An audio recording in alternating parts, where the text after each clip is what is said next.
Good morning, good afternoon, good evening, good night, depending on your time zone. Welcome to this AIB Fellows Cafe on International Mobility Research. My name, as you can see, is Harzing. I'm a professor of international management at Middlesex University in the UK. I think many AIB researchers, if they know me at all, they associate me mostly with international mobility research. So that's why I decided to pick this as the theme of my Fellows Cafe. So it's usually called international mobility research or expatriate research. I haven't really been able to attend any of these Fellows Cafes before. Maybe some of you have, but I must admit I have no real idea of how they're normally run. My understanding is that they're more of an informal discussion session with a group of people interested in the topic. Obviously, that's a bit harder to do online because we can't speak at the same time, and it's much harder to pick up non-verbal cues. So we'll need to run it a little bit differently. I also reason that because you're attending my cafe, you're at least a little bit interested in what I have to say about the topic. So before we start the discussion, I have a very short, maybe 5-minute presentation about my ideas about where the research has been and where it is going, and then we can kick off with the discussion. But I think it's important, we have 33 people now, to have at least a little bit of an idea of who else is in the audience. Some of you have your videos put on, others I can only see a name. If you can switch on your video, even if it's just for 1 or 2 minutes, because I would like to ask you a couple of questions. And then if you can raise your hand with the right answer, so we have a bit of an idea who is in the session. First of all, is there anyone in the audience who is a PhD student? If you're a PhD student, please raise your hands. Okay, yeah, we have quite a few, 5, 6 here, and another 4 or 5 there. Anyone who is an assistant professor or a lecturer? 1, 2, 3, yes, a couple there, great. Anyone who is an associate professor? 1. Only 1 on the first screen, and there's another one, yeah? And anyone who is a full professor? Great, wonderful. So we have people from all across the spectrum. This is a session about international mobility. So to get a bit of a feel for the audience, how many of you are completing a PhD or have completed a PhD in a country that's different from your own country? If that's the case, please raise your hands. Yeah, well, that's 2/3 of the first screen and about 2/3 of the second screen as well. And who is currently working in a country that's different from their home country? Yeah, again, about half, 2/3. Yeah, not as many on the second screen. So in terms of languages, who is speaking English as a foreign language? Yeah, that's nearly everyone on the, oops, sorry, I lost my screen. I clicked the wrong button. Give me 1 second. Yeah, second screen. Can I see the second? Yeah. Okay, yeah, so that's probably 3/4 of the audience speaking English as a foreign language. So don't feel nervous if you want to ask a question and you're not fully sure about your English. Okay, so we have a little bit of a feel for the audience. What I would like to do now is give you maybe 5 minutes brief reflection about where I think the international mobility research has gone and where I think it should be going in the future. If you want to switch your videos off here, that's fine with me. It would be nice to have a few faces to talk to because it's a bit disconcerting if you only see names.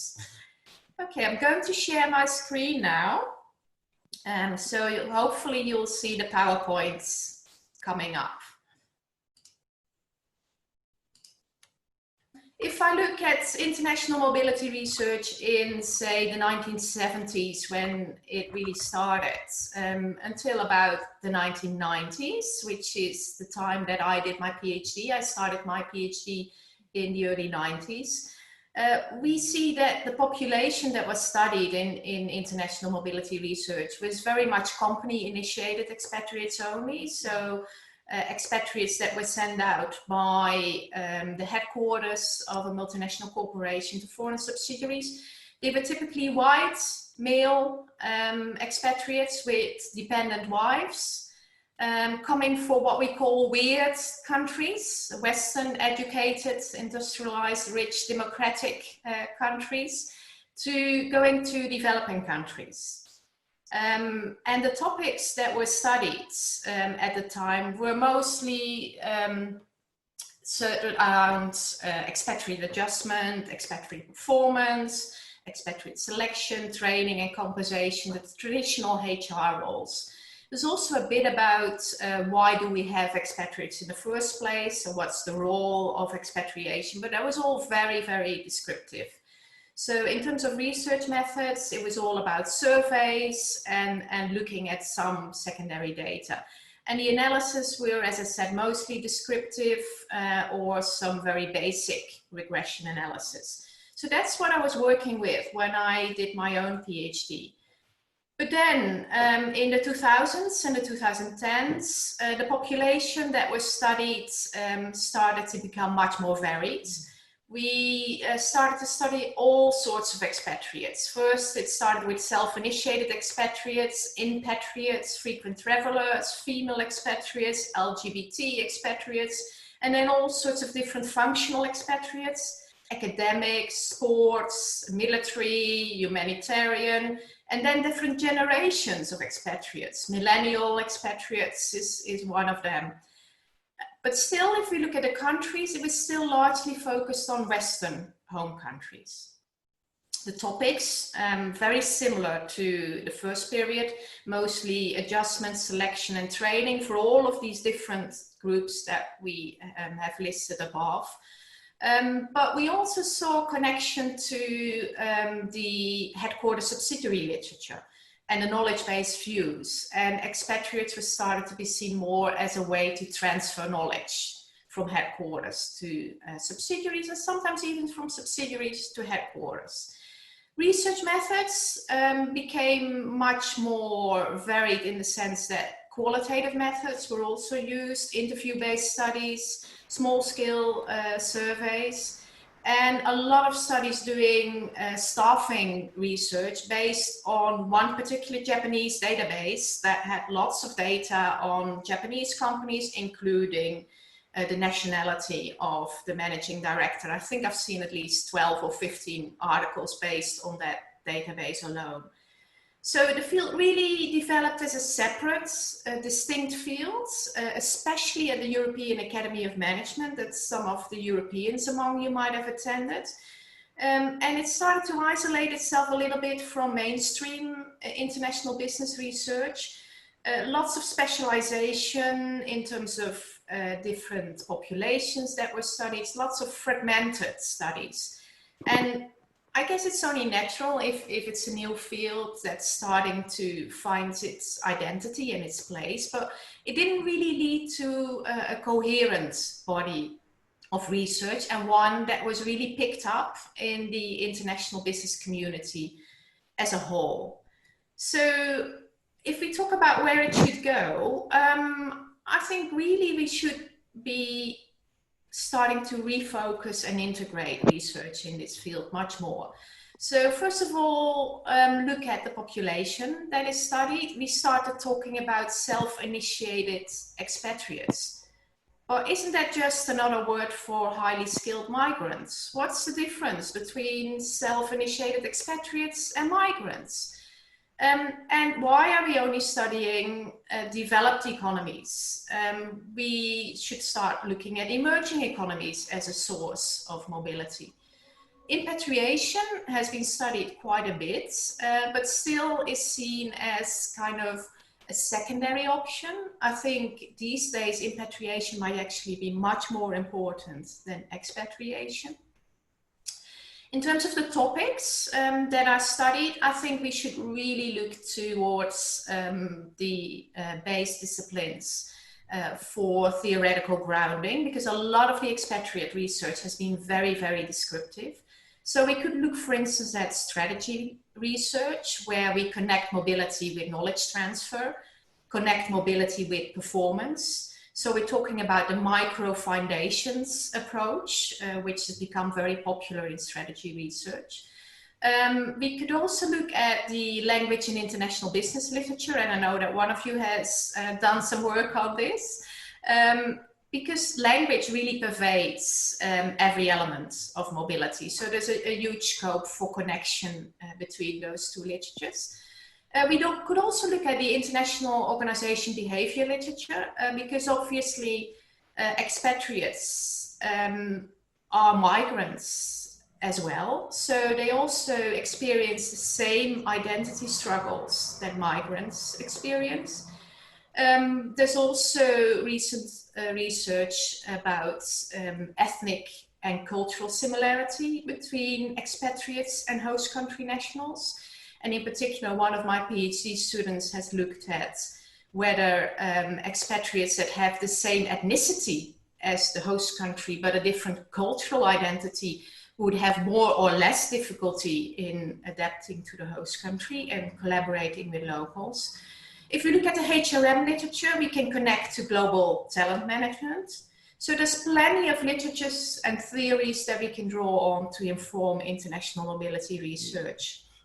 In terms of research methods, I think we also need to be much more creative, not just in international mobility research, by the way, in international business research in general. There isn't a lot of experimental research. I think experimental research in international business has a lot of advantages. You can think about natural experiments, scenario-based studies, or even lab-based experience. Dyadic surveys, if you're studying expatriates and locals, it makes sense to ask them both and not just ask the expatriate or the local, and try to match those perspectives. Maybe more elaborate qualitative research using diary studies, ethnography, or even using unobtrusive measures. So if we look at the current situation, where do we think international mobility research is going during and after COVID-19? Mobility at the moment obviously is very limited. So within multinational corporations, which mechanisms can replace expatriation to transfer knowledge, to act as a control or coordination mechanism in the multinational corporation, to train locals, and to fulfill the management development roles of international mobility. We could also wonder whether maybe third country nationals are becoming more important. Some countries might have a travel ban, so it might make more sense for a multinational corporation to have someone from a third country that is allowed to travel to move to a foreign subsidiary or move from a foreign subsidiary than have someone from the home country. And I think we might also need to think about conceptualizing international mobility from home. We all know working from home, but international mobility from home, what does that look like? More generally, and this is particularly for the PhD students among you, but also for the junior researchers and in fact everyone, I would say don't be afraid to be different. These days when as maybe a female scholar, you're studying female expatriates, or as a Chinese scholar, you're studying Chinese expatriates, sometimes people are a bit derogatory about that and say you're doing me-search, you're only researching this because that's your identity. I think we should realize that the seminal researchers in this field did me-search too. They were white, male, Western. They were studying white, male, Western expatriates. So we're all doing me-search. That's perfectly fine because we understand these identities better than other people might. So don't feel awkward about this. Don't feel you have to defend this.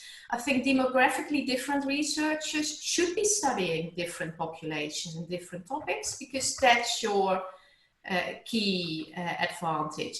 Also, don't be afraid to be critical. I've had a lot of conversations with junior scholars at conferences, and they say, yeah, I have some ideas, but this is really contradicting what someone else has said. But that's what research is about. It's about making progress. Established theories really aren't set in stone. And don't forget that some of them might be based on very unsophisticated research methods, very limited samples. It doesn't mean that something that was relevant 20 years ago is still relevant. So don't be afraid to be critical. My first ever journal article that I published before I even completed my PhD, The Persistent Myth of High Expatriate Failure Rates, was a very critical article. And I felt a bit nervous about it, but my supervisor said, don't be afraid. This is really what you need to do to bring science forward. So I think that's about all I wanted to say. So we can start our discussion now. I've heard quite a few people come in the meantime. So I think we should really do it in order, in the sense that if you want to ask a question, please raise your hand. In terms of diasporas, absolutely, I think this is a really crucial area to draw on when looking at expatriation. In fact, the PhD student I referred to earlier, Xie Fan, she has looked at diasporas and the role of diasporas as expatriates to their country of ethnic origin. And that's a very obvious way to connect diasporas with expatriation. So assuming that you are an Australian or a US a multinational corporation, and you send out an ethnic Chinese expatriate to China, would you expect these expatriates to perform better because they have the same ethnicity, they might know the local language, they might know the local culture, or would you expect them to perform worse or the same? In her case, she did dyadic surveys and interviews and several experiments as well, actually. And she found that the ethnically similar expatriates did perform well, but only if the locals attached the same level of importance to the ethnicity as the expatriate. Because obviously an expatriate might be ethnically Chinese, but culturally Australian or culturally US based, or at least a mix between the two. And what most diaspora, if we can call it this way, diaspora expatriates will be facing is that the locals are expecting them to behave in a way that is similar to them, whereas they might identify with a very, very different culture. So I think there's a very important connection there. Obviously, diaspora research is also very important, as you indicate in your study, in trades, in entrepreneurship. There's been a lot of work on diasporas and international entrepreneurship. So I think it's a really, really important area to look at. So is there anyone else who wants to comment on diasporas? If so, please raise your Zoom hands. I don't think there's anyone at the moment. I see one question from Ruiz Sharon. Do you view anti-globalization sentiment at the macro level affect the future of international mobility research? Well, obviously it is affecting international mobility as a phenomenon, so it should also affect international mobility research, because our research should certainly look at topical issues. And I think in that sense, I would expect there be more of a connection with migrants research and migration studies, because expatriates are now increasingly facing the same response that migrants might have faced in the past. So I think looking at migration studies, which is a very active field, and it draws on many different areas, political science, sociology, international relations work, is certainly an area that we should be looking at in expatriate research as well. I see another question here, David. David Fan, do you think self-initiated expatriates and organizationally assigned expatriates can be classified together in the cluster of expatriate management? If so, summary for sit different. If not, why not? I'm not so sure, because it really depends on how you define these concepts. If you define self-initiated expatriates as people who move without a job, so they move to a country and try to find a job in that country. To me, they would be very similar to migrants. I wouldn't know why you would call them self-initiated expatriates, only that some people call them expatriates because they tend to be highly skilled migrants, but then call them highly skilled migrants, don't call them self-initiated expatriates, because that's giving them a label, which I don't think is relevant. The distinction between expatriates and migrants is usually seen in terms of the length of stay in the host country. So expatriates are expected to stay for only a few years, whereas migrants are expected to move to a country indefinitely. But many of you are, I don't know what the word would be, academic expatriates, academic migrants. Do you know whether you're an expatriate or a migrant? You move to another country. It might only be for a few years, but it might end being for the rest of your life. Or you might move to another country and you intend it to be for the rest of your life, and then after 5 years you decide you don't like it anymore, and you want to move back to your home country or to yet another country. So I think these labels don't really make much sense. You're an internationally mobile person, but to call the one an expatriate and call the other a migrant doesn't make sense. So I do think there's something special to company-initiated expatriates, because these are employees that work within the same company, they move to a subsidiary or another part of the company, so that's different. They typically have a career with that company. So then there is career management from the side of the company and management development from the side of the company involved as well.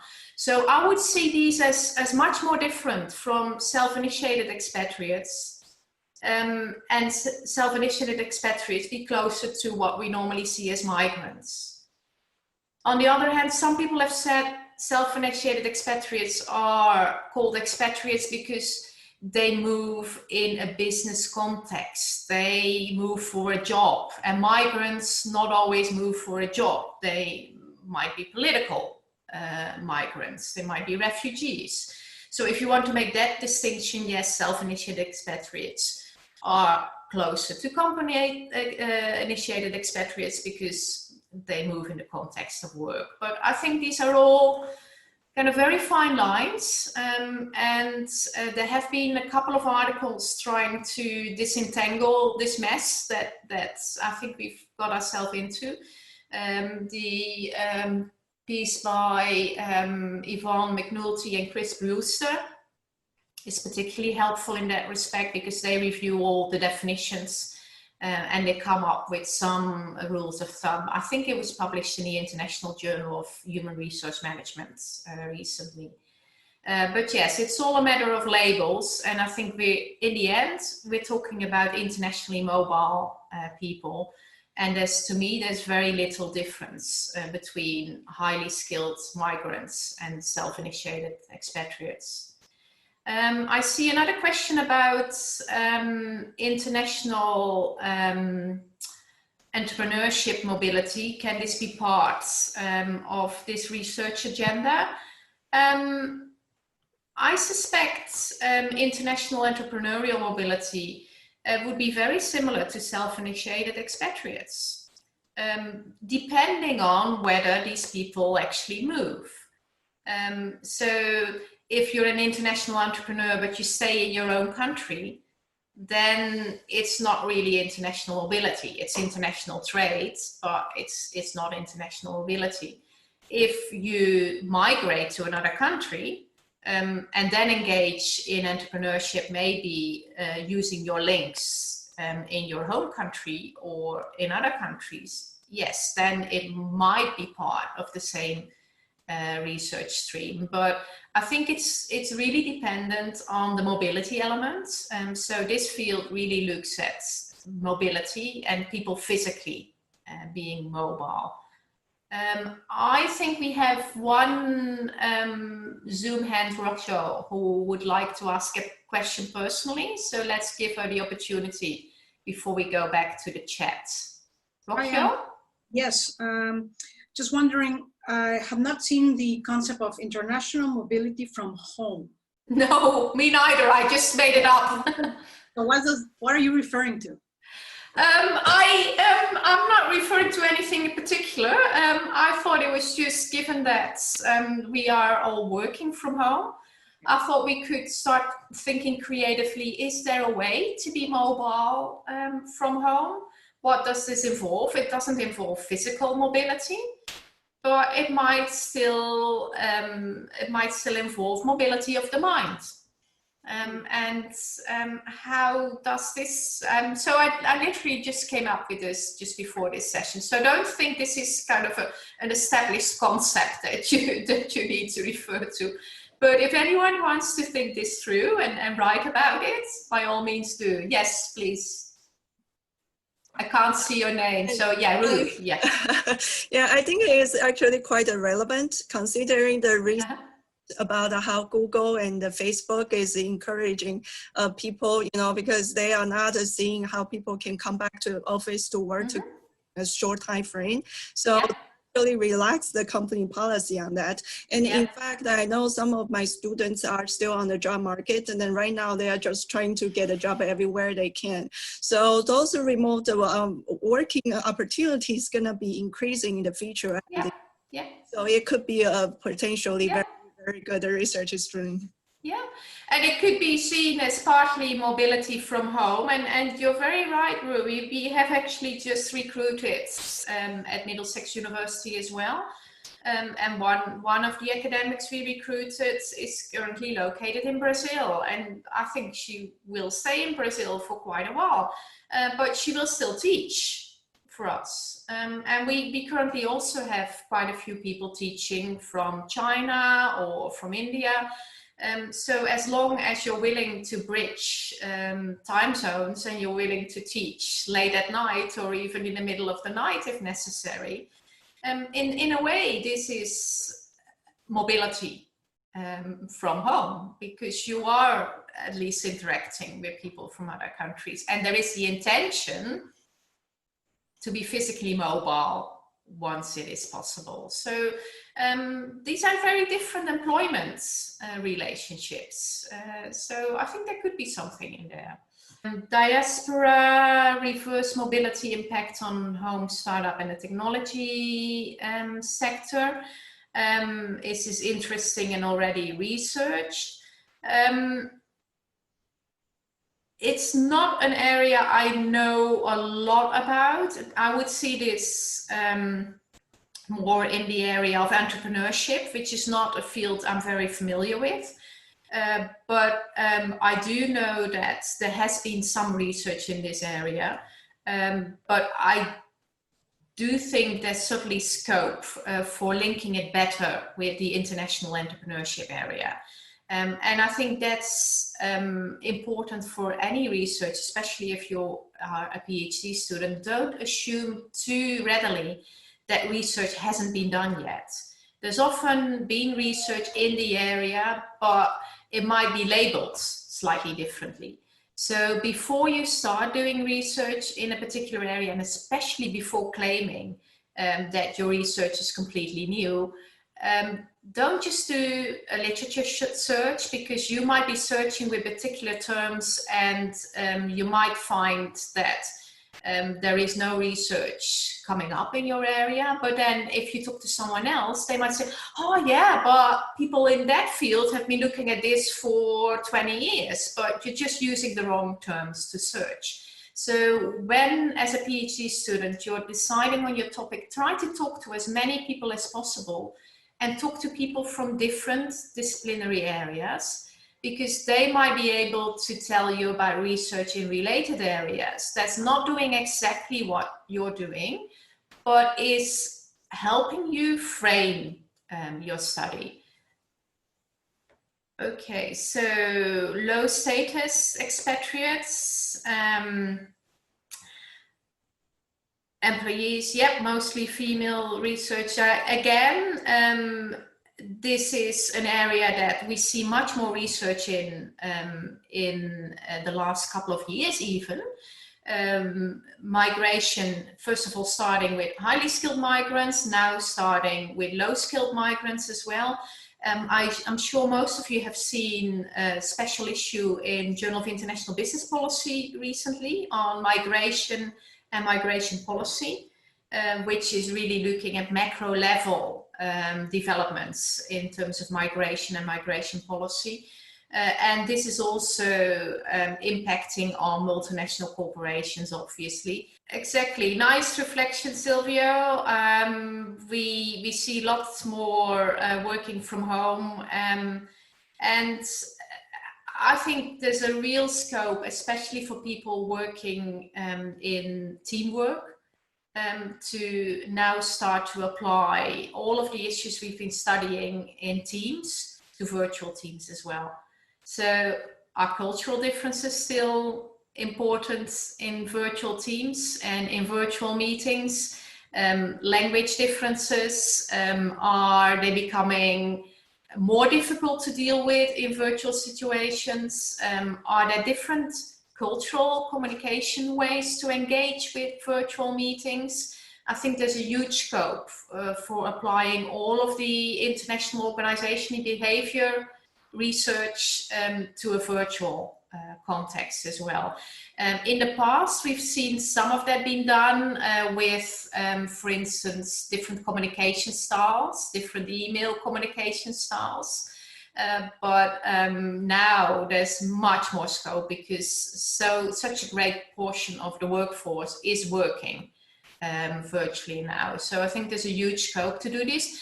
And the great thing about this is to think that even if we get out of the current situation and people do start to work in a company setting more, there will be more virtual work than there's ever been, because some companies will decide to allow people to work from home at least 1 or 2 days a week.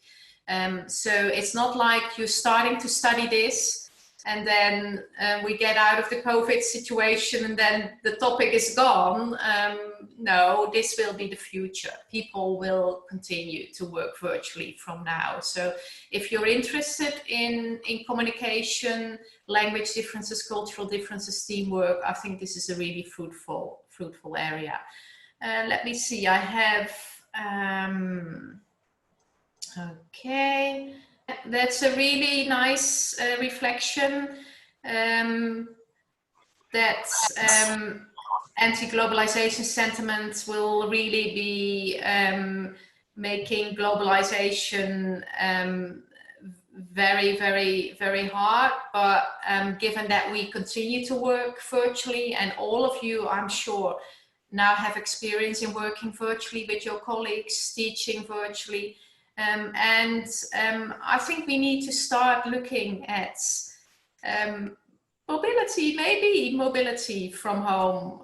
Start looking at it at a different way. How can we still engage internationally, and what factors are becoming more important? And we're going back to the basics, I think, in international business, in terms of geographical differences coupled with time zone differences. One of the key issues we're finding, obviously, in this conference is that we would like to attend some sessions, but then we have to be willing to get up at 2 o'clock in the morning to attend them. So all of these typical international business issues we are now experiencing ourselves. So again, there's a lot of scope for research.